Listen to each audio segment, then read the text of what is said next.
আচ্ছা, এখন তাহলে কারে ক্যাপ্টেন দেওয়া উচিত? তা আমি মনে হয় most senior as a T20। তাই ইয়াং তো আমি না। টিম যেখানে যাকে বলবে সে যেন সেখানে খেলতে প্রস্তুত হয়। হ্যাঁ, অবভিয়াসলি এমন কোনো দিন আসবে না যে আমি নাম্বার 7-এ যাই ব্যাটিং করতেছি। তাহলে বাংলাদেশ টিম আমার কাছ থেকে কিছু পাবে না।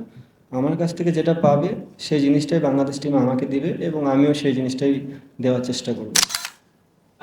ক্যাপ্টেন, আপনি যখন ক্যাপ্টেন্সিটা পেলেন তখন বোর্ড আপনাকে শুরুর দিকে কি বার্তা দিয়েছিল, কোচ বা প্রধান নির্বাচক? আর সঙ্গে আপনি যখন একজন ইনস্ট্যান্ট ক্যাপ্টেন হলেন তখন আপনি মানে আপনার এন্ড থেকে বোর্ডকে কি বলা হয়েছিল? যেহেতু শান্ত তিন ফরম্যাটের ক্যাপ্টেন ছিল, আপনি একটা ফরম্যাটের দায়িত্ব নিলেন, আর আপনার হাতে যেহেতু একটু লম্বা সময় রয়েছে 2026 সময়। আহ, কথোপকথন যেটা হয়েছে যে লং টাইমের জন্যই দেওয়া হচ্ছে, সো আমি আমার মতন করে চিন্তা ভাবনা করতে পারবো।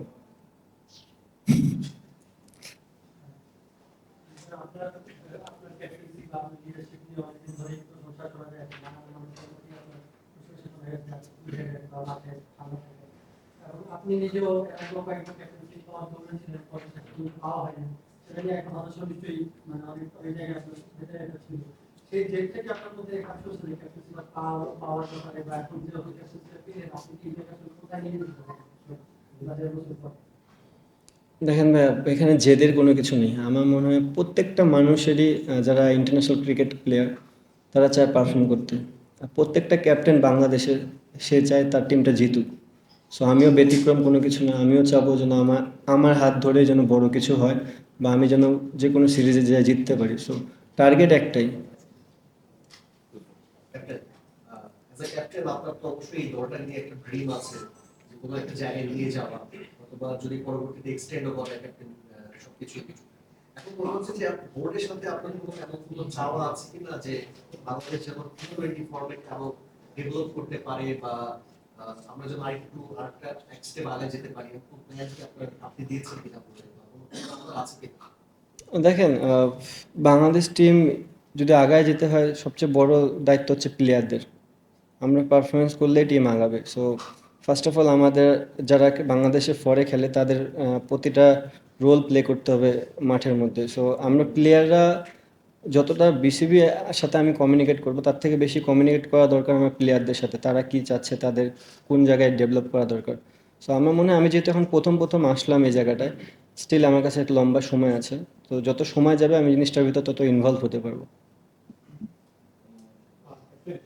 একটু আগে বলছিল সাউদিন স্যার বলেছেন যে বাংলাদেশের ক্যাপ্টেন হওয়ার সময় এর সাথে আপনার ফর্মে ফেরার একটা কারণ এটা মিলে কি একটু চাপ হিসেবে দেখবেন নাকি একটা বাড়তি সুযোগ আপনার?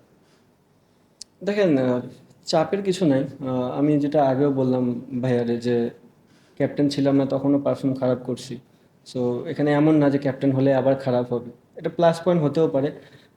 যেহেতু একটা নতুন সুযোগ আসছে, ও আমরা সবাই বিশ্বাস করি যে যার পজিটিভ ওয়েতে চিন্তা করে তার একদিন দুদিন পর হলেও রেজাল্টটা আসে। তো আমি ওই জায়গায় আছি। চেষ্টা করব পজিটিভ ওয়েতে চিন্তা করার, যেন রেজাল্টটা আমার দিকে নিয়ে আসতে পারি। বলছিলেন যে ক্যাপ্টেন হিসেবে কোনো রোল মডেল আপনার নেই, তারপর যদি বলতেন যে আসলে কার ক্যাপ্টেন আপনার ভালো লাগে, কিংবা আপনি তো যখন ক্যারিয়ার শুরু করেছেন 12 বছর অনেক ক্যাপ্টেনের আন্ডারে খেলেছেন, মাশরাফি, সাকিব, রিয়াদ, মুশফিক ভাই। কার কাছ থেকে আসলে কি নিতে চাইবেন আগামী 1.5 বছর যখন আমরা মানে ক্যাপ্টেন্সিটা করতে হবে, কার ক্যাপ্টেন্সিটা ভালো লাগবে? দেখেন ভাইয়া, সবারই পার্টিকুলার কিছু না কিছু গুণ আছে। সো আমি যেহেতু খেলেছি অনেক দিন ধরে, আমি চেষ্টা করব বড় ভাইদের যা যা গুণ ছিল ওটা আমার ভিতরে আছে, ওটা আমার ভিতরেই থাক।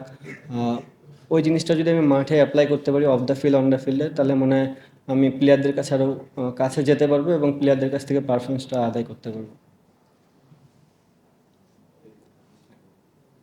লিটন, একটা বিষয় আসলে জানতে চাচ্ছিলাম যে আপনার কি মনে হয় না যে বাংলাদেশের ক্ষেত্রে আসলে খুব ইয়াং বয়সে বেশিরভাগ ক্যাপ্টেন্সি, এবং যার জন্য আমাদের ক্যাপ্টেন্সি বেশি ঘন ঘন চেঞ্জ হয়?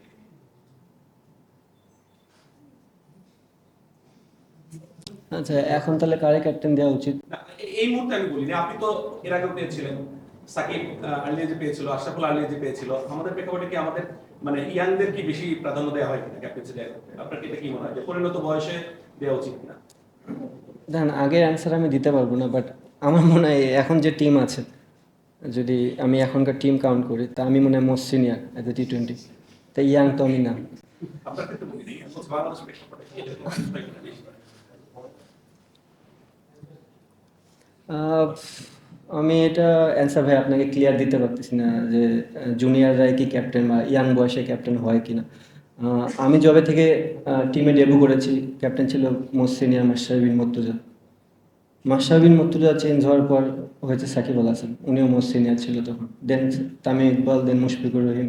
সো আমি কখনো দেখি না যে আমি এমন খেলতেছি যে আমার জুনিয়র কেউ ক্যাপ্টেনশিপ করতেছে। ক্যাপ্টেন ক্যাপ্টেন সিবি থেকে আপনার কোনো চাওয়া বলা হয়েছে কিনা সিবি থেকে আপনাকে আপনার কাছ থেকে এইগুলো চাই যদি হয় সেগুলো না, এখন পর্যন্ত ভাইয়া আমি যেটা বললাম, যেহেতু খুবই শর্ট টাইমের ভিতর জিনিসটা হয়েছে, আমার মনে হয় যেহেতু লং পিরিয়ডে একটা টাইম আমি পাবো, আমি আমি চেষ্টা করবো জিনিসগুলো আস্তে আস্তে আস্তে ডে বাই ডে গ্রহণ করার জন্য। আহ, অবশ্যই যে জিনিসটা ছিল যে প্ল্যানিং তো সব সময় থাকে, তাদের তরফ থেকেও একটা ইনফরমেশন ছিল, আমি চেষ্টা করবো ওই জিনিসগুলো যেন ফুলফিল করতে পারি। আপনি আবারও ক্যাপ্টেন হয়েছেন, আসলে অনেক সময় আমরা দেখি বিভিন্ন দলের ক্ষেত্রে ক্যাপ্টেনের একটা ইনপুট থাকে দল নির্বাচনের ক্ষেত্রে, সেক্ষেত্রে আপনার ইনপুট ছিল কিনা আসলে, বা আপনার কোনো চাওয়া ছিল কিনা এই 16 সদস্যের স্কোয়াড? দেখেন, একটা টিম যখন গ্রহণ করা হয়, ম্যাক্সিমাম কোচ, ক্যাপ্টেন, সিলেক্টর তাদের ডিসিশন থাকে। আমার মনে হয় এই যে টিমটা আমরা গ্রহণ করেছি, যে টিমটা 16 মেম্বারের, এটা সবারই ডিসিশন নিয়ে এখানে আসা।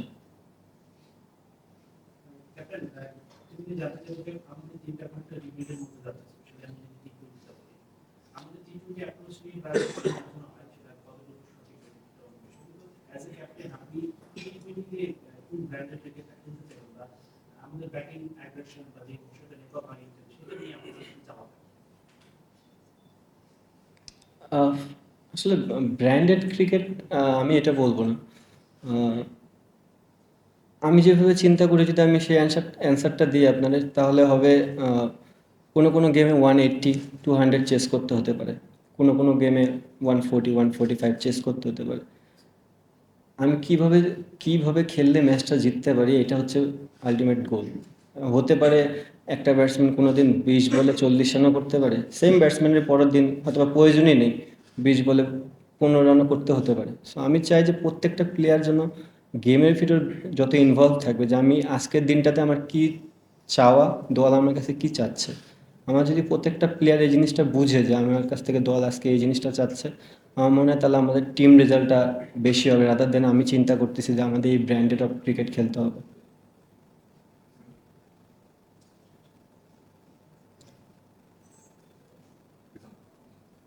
আপনাকে আপনার ভাইস ক্যাপ্টেন নিয়ে জানতে চাচ্ছি যে মাহিরি ফার্স্ট টাইম আমরা আসলে ভাইস ক্যাপ্টেন হচ্ছে, আমরা অবভিয়াসলি বোলিং এর দেখছি লাস্ট সিজন ইন্টারেস্টিং চয়েস, আপনার কি মনে হয়? অবভিয়াসলি দেখেন, প্রত্যেকটা ক্ষেত্রে বিসিবি যাদেরকে দায়িত্ব দিচ্ছে, বিসিবি চিন্তাধারা করেই জিনিসটা দেওয়া হচ্ছে। সো আমি বিসিবি প্রত্যেকটা ডিসিশনকে রেসপেক্ট জানাই। এবং যদি আপনি দেখেন, অনেক দিন ধরে শাক মেহেদী কিন্তু বাংলাদেশের ধরতে গেলে one of the best power play বলার হিসাবে বলা চলে। খুব ডমিনেটিং বলার। ওয়ার্ল্ড ক্রিকেটে খুব কম দেখবেন যে আপনি স্পিনাররা এত ডমিনেট করে বল করে। সো ও বাংলাদেশের একটা কি প্লেয়ার, কি ফ্যাক্ট। ও যখন এই দায়িত্বটা পাবে, আমার মনে হয় ও ওখান থেকে আরও ভালো করার চেষ্টা করবে এবং ইনপুট দেওয়ার চেষ্টা করবে আরও বেশি। আর লিটন, আপনাকে যেদিন প্রথম অফিসিয়াল ক্যাপ্টেনশিপ দেওয়া হলো, সেদিন প্রধান নির্বাচক লিপু ভাই বলেছিলেন যে আপনাকে 3 নম্বর ব্যাট করানো হবে, যেহেতু স্কোয়াডে অনেক একাধিক ওপেনার রয়েছে। তো এ ব্যাপারে আপনার সঙ্গে আলোচনা করা হয়েছিল, বা সাদা বলের ক্রিকেট আপনার পছন্দের কোনো পজিশন আছে যেটা আপনাকে 3-এ খেলানো হবে? দেখেন, এই মুহূর্তে আমি কি চাই, আমার কি পছন্দ, অ্যাটলিস্ট আমার টি-20 ফরম্যাটে আমি এই জিনিসটা দেখতে চাই না। সো আমি চাই যে টিম যেখানে যাকে বলবে সে যেন সেখানে খেলতে প্রস্তুত হয়। হ্যাঁ, অবভিয়াসলি এমন কোনো দিন আসবে না যে আমি নাম্বার 7-এ যাই ব্যাটিং করতেছি, তাহলে বাংলাদেশ টিম আমার কাছ থেকে কিছু পাবে না। আমার কাছ থেকে যেটা পাবে সেই জিনিসটাই বাংলাদেশ টিম আমাকে দিবে, এবং আমিও সেই জিনিসটাই দেওয়ার চেষ্টা করব। লাস্ট ঠিক আছে কি ওয়ান ডে নিয়ে কোশ্চেন করেন একটা for captaincy one day cricket যাবে লিটন ওয়ান ডে ক্রিকেটে আমরা 10 নম্বরে রয়েছি র্যাঙ্কিংয়ে। আগামী 2027 সালে মার্চের 30 তারিখ পর্যন্ত আমাদের একটা কাটেল ডেট রয়েছে। এই ডেটের মধ্যে আমাদের 8 দলের মধ্যে থাকতে হবে মানে র্যাঙ্কিংয়ে, তাহলে আপনি সরকারি খেলতে পারবেন, তাহলে খেলতে পারবেন। এই সময়ের মধ্যে যদি 1 বছর আমরা পড়াশোনা করি, এই সময়ের মধ্যে আমাদের 7 নম্বরে যাওয়া কতটা চ্যালেঞ্জিং, বা 11 নম্বরে যাওয়া কতটা চ্যালেঞ্জিং?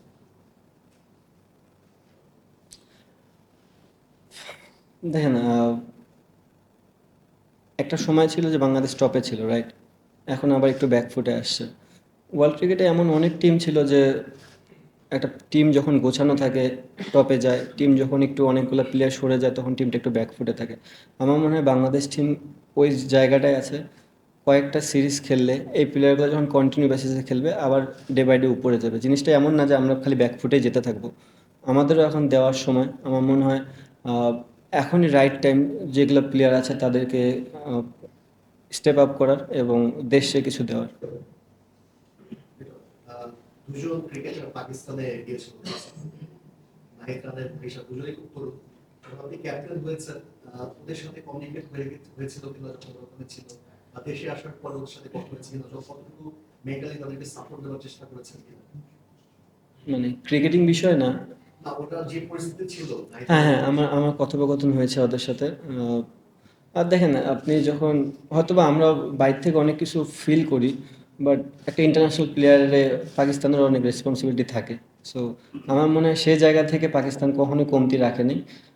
বাইরে থেকে অনেক কিছু বোঝা যায় যে এটা হচ্ছে ওটা হচ্ছে, আমার মনে হয় তারা সেফেই ছিল। ডিফারেন্ট বল, কিছুক্ষণ আগে বিরাট কোহলি তার টেস্ট রিটায়ারমেন্ট অ্যানাউন্স করেছে। আপনার কাছে অ্যাজ এ প্লেয়ার একটু শকিং মনে হয়েছিল রিপুটেশনটা, যে আরো কন্টিনিউ করে যেতে পারতেন কিনা, considering fitness and everything, plus আপনার মানে ইন্ডিয়ার সঙ্গে খেলার এক্সপেরিয়েন্স থেকে বিরাট কোহলিকে নিয়ে আপনার কোনো একটা মেমোরি? শকিং নিউজ না। তাদের এই রাইট আছে যে তারা কোন সময় ডিসিশন নিতে পারবে যে আহ, কোন সময়টা তারা ক্রিকেট খেলবে, কোন সময়টা খেলবে না, এবং সে এনাফ ম্যাচিউর আমার বলার থেকে। না, না, আমি বলতেছি আমার বলার থেকে তার ডিসিশনকে আমার প্রাধান্য দেওয়াটা উচিত, এবং তার ডিসিশনে আমি রেসপেক্ট করি। এবং সে যা করছে ইন্টারন্যাশনাল ক্রিকেটে, নট অনলি ফর ইন্ডিয়া, মানে আপনি যদি দেখেন overall white ball format, test ফরম্যাটের aggression change করছে কিন্তু অনেকখানি। তার অ্যাটিচিউড বলেন, তার ক্রিকেটের নলেজ বলেন। সো এরকম একটা প্লেয়ার টেস্ট ক্রিকেট খেলবে না, একটা সময় তো প্রত্যেকটা প্লেয়ারকে রিটায়ারমেন্টে যেতে হবে। বাট যদি আমি কখনো ইন্ডিয়ার সাথে খেলবি আমি ডেফিনেটলি মিস করবো, কারণ যেহেতু অনেক দিন খেলেছি। আপনার একটা মেমোরি? মেমোরি বিরাট কোহলির সাথে মেমোরি বলতে প্লেয়ারদের সাথে কথোপকথন হয়। আমার মনে হয় সে অনেক জেন্টাল। মাঠের মধ্যে অনেক সময় দেখা যায় অনেক এগ্রেশন শো করে, শুধুমাত্র ক্রিকেটের জন্যই করে। মাঠের বাইরে অনেক ভালো একজন মানুষ। মাঠের বাইরে অনেক কথোপকথনই হয়েছে।